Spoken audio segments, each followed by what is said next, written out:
Brad Binder rejoint BMW, l'officiel va tomber. Pas en moto GP, en Superbike. Et sur l'autre moto du team de Shaun Muir, juste à côté de lui, il y aura Miguel Oliveira. Alors prenez 2 secondes pour réaliser ce que ça veut dire. Les 2 hommes qui ont écrit les toutes premières victoires de KTM dans la catégorie Rennes, les 2 pilotes qui ont sorti KTM de son statut d'outsider, ils se retrouvent côte à côte en 2027 et c'est en dehors du MotoGP. Alors comment on en arrive là? Et pourquoi BMW a préféré un pilote de 30 ans qui sort de la catégorie Rennes plutôt que le leader du championnat Moto2? Bon c'est là que ça devient intéressant parce que ce choix il n'est pas tombé tout seul.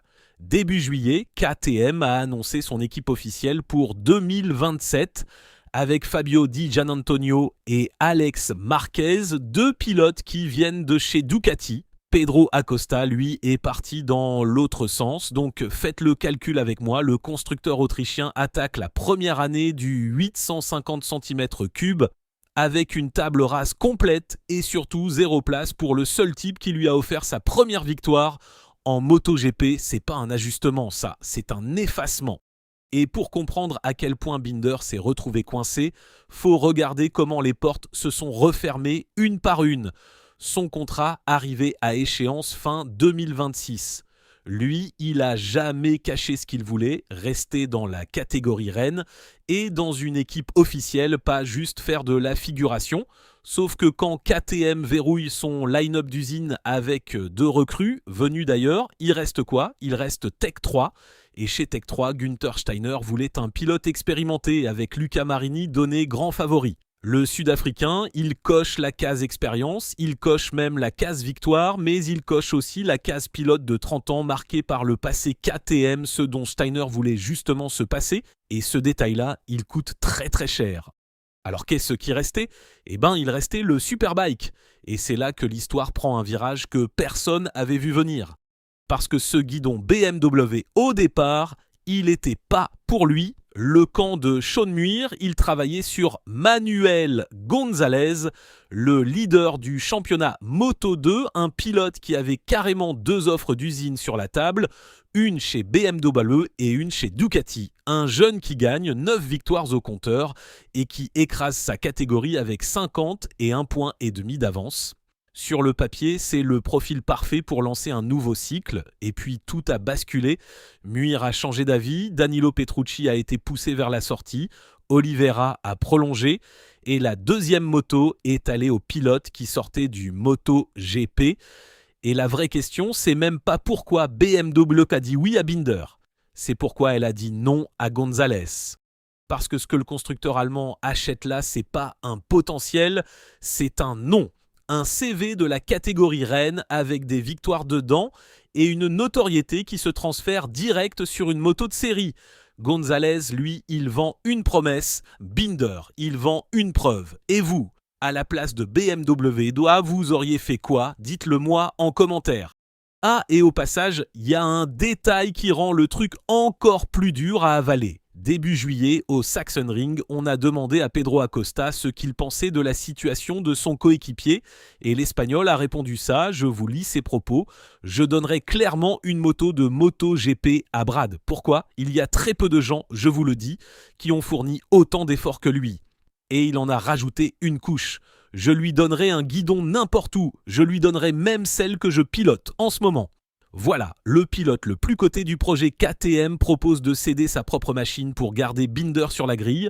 3 semaines après, il part en Superbike. Quand un paddock en arrive là, c'est plus une question de talent, Et d'ailleurs, si vous voulez pas rater la suite de ces coulisses du paddock, abonnez-vous à la chaîne parce que ce mercato-là est très loin d'être terminé. Parce que le plus révélateur, il vient pas de BMW, il vient de KTM. Mi-juillet, Pete Beirer, le directeur sportif du constructeur autrichien, a été interrogé sur Gonzalez et il a lâché une phrase qui explique tout. Il a déclaré « Les jeunes pilotes, c'est comme des actions. On spécule sur la façon dont ils vont se développer dans le futur. » Et il a enchaîné. Si vous me demandez aujourd'hui qui est le meilleur pilote de Moto2, je dirais Gonzalez. Mais pour savoir qui deviendra le meilleur pilote de MotoGP, là j'en suis pas si sûr. Vous l'avez entendu comme moi, le patron d'un constructeur explique tranquillement que signer un jeune, c'est un pari boursier. Et quand un projet officiel coûte ce qu'il coûte, il y a des moments où vous voulez plus spéculer, vous voulez encaisser tout de suite. Et la suite est tombée dans les 24 heures après le choix de BMW. D'après Motosprint, et là-dessus je suis plutôt confiant, González a appelé Ducati directement pour se positionner sur le guidon de Nicolo Bulega. Parce que Bulega, lui, il monte en MotoGP chez VR46 en 2027 et il libère une place dans l'équipe officielle du constructeur italien, sauf que cette place-là, elle est déjà très très demandée. Iker Lecuona a prolongé, donc il reste une seule moto. Franco Morbidelli, dont la carrière MotoGP se termine fin 2026, est donné favori. Avec Serafino Fotti chez Aruba qui le pousse, un passeport italien et une vraie connaissance de la Panigale Zin 4. Et derrière, il y a Alberto Sura qui impressionne chez Moto Corsa. Le message est clair, non ?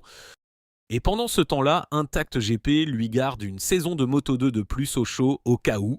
Vous mesurez le truc ? Le leader du championnat se retrouve avec un plan B qui consiste à refaire une année dans la catégorie qu'il écrase déjà. Bah voilà où on en est. Et c'est là que la vraie bascule arrive. On a cru que c'était une histoire de Brad Binder qui choisissait un beau projet BMW. En vrai, c'est une histoire de valeur. Le MotoGP avait plus de guidon pour lui et c'est le Superbike qui a mis le prix sur son nom. Un CV de la catégorie reine. Aujourd'hui, il vaut plus cher en dehors du MotoGP qu'à l'intérieur. Et je vais vous dire ce que ça change. Pendant des années, le championnat recyclait ses vainqueurs. Un pilote perdait sa place dans l'équipe d'usine, il redescendait chez un satellite, il finissait sa carrière dedans, et le sport gardait ses visages. Là, c'est fini. La grille se resserre autour de deux profils, les jeunes sur qui on spécule et les stars qui ramènent du marketing, et tout ce qu'il y a au milieu, il part ailleurs. Le MotoGP recycle plus ses vainqueurs, il les exporte. Et le plus troublant, c'est que ça marche très bien pour ceux qui partent.